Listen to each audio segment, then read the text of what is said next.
कितनी हसीन मिसाल है। महबूब फरमाते यूं ही मोमिन की मिसाल है, जब मौत आती है ना तो मौत के डर से रोने लग जाता है, लरसने लग जाता है, कपकपाने लग जाता है।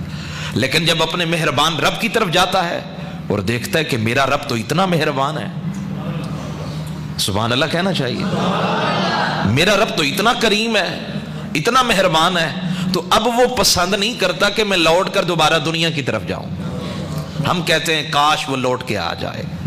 बाबा जी दुनिया से चले गए तो बेटा कब्र के सिराने बैठकर रो रो कर कह रहा है अब्बा जी एक दफा ते आ जाओ। अब कैसे आएंगे? हम ये समझते हैं कि नहीं ये चले गए हैं तो हम तो बड़े गम के अंदर हैं, परेशानी के अंदर हैं। लेकिन जब वो अपने रब की मेहरबानियों को देखते हैं, जब वो अपने रब के फजल को देखते हैं, वो कभी पसंद नहीं करते कि लौट कर दोबारा आए। तो कितने हसीन अंदाज में मेरे आका सल्लल्लाहु अलैहि वसल्लम ने मोमिन की मिसाल को बयान फरमाया, मोमिन की जिंदगी को बयान फरमाया।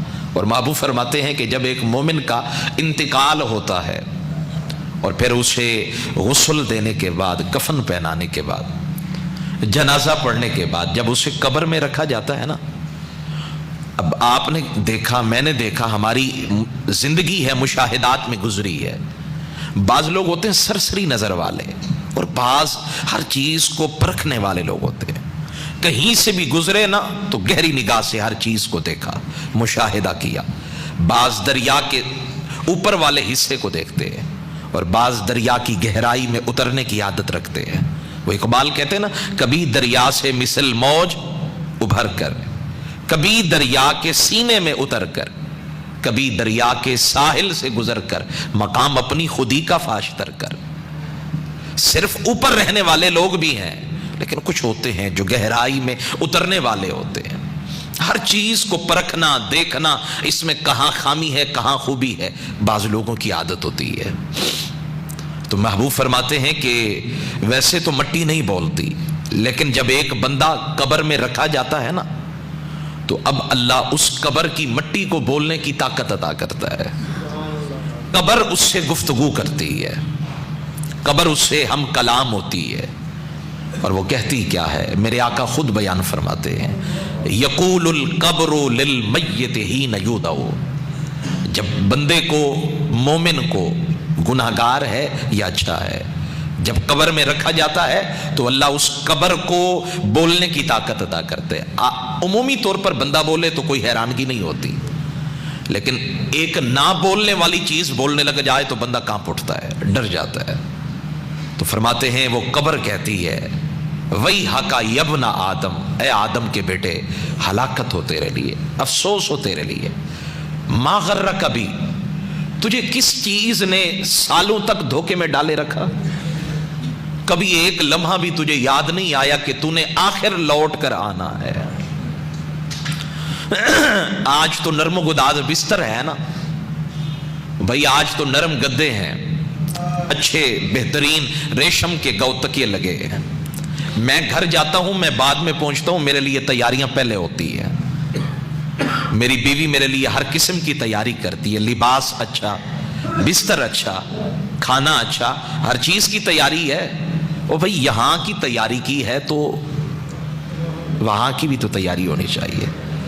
तो अब कब्र कह रही है, वही हका यबना आदम, ए आदम के बेटे, मा गर्रा, कभी तुम्हें किस चीज ने धोखे में डाल दिया? अलम तालम, कि तुम नहीं जानते थे, अन्नी बैतुज़्ज़ुल्मती, मैं अंधेरे का घर हूं। रोशनी का कोई इंतजाम तो करके लाते। यहां लाइट चली जाए तो काम सारे ठप हो जाते हैं, काम नहीं कर पाता बंदा। और अब तो हमारी वो आदत बन गई है कि बिजली के बगैर हमारा निज़ाम जिंदगी उस्वे मुअत्तल की तरह हो जाता है, काम नहीं हो सकता। कब्र कह रही है, अलम तालम, क्या तुम नहीं जानते थे, अन्नी बैतुज़्ज़ुल्मती, मैं अंधेरे का घर। रोशनी का इंतजाम नहीं करके आए तो गोया के वो मरने वाला बंदा ज़बान हाल से कहता है, ऐ कब्र ये बता तेरी रोशनी क्या है?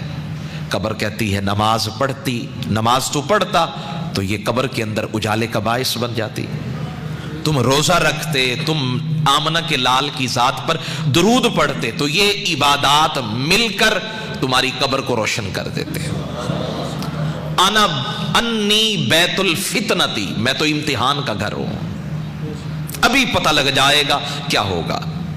انی بیت الوحدتی، میں تو تنہائی کا گھر ہوں، یہاں نہ تمہیں بیوی نظر آئے گی، نہ بیٹی نظر آئے گی، نہ بہن نظر آئے گی، نہ ماں نظر آئے گی۔ اور بھئی یہاں کوئی روئے تو کوئی نہ کوئی تو ہوتا ہے چپ کرانے والا، کوئی تو ہوتا ہے تسلی دینے والا، آنکھوں سے آنسو پونچھنے والا، تھپکی دے کر تسلی دینے والا، بس کر ہون، تو نے غم اپنا ہلکا کر لیا، اب بس کر۔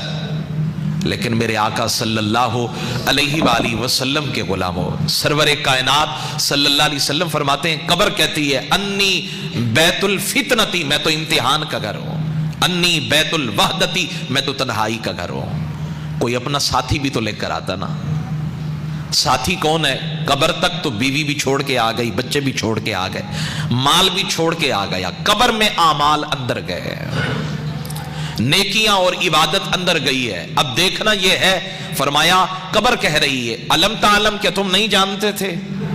انی بیت الدودی، میں کیڑوں کا گھر ہوں، مٹی سے کیڑے ہی نکلتے ہیں، اور کیا نکلے گا؟ انی بیت الدودی، میں تو کیڑوں کا گھر ہوں۔ تو کیا اپنی قبر کو روشن کرنے کے لیے، منور کرنے کے لیے، سوہنا بنانے کے لیے کوئی تیاری بھی کی تھی یا نہیں کی تھی؟ تو اب مجھے بتائیے بندے کے پاس جواب کیا ہوگا؟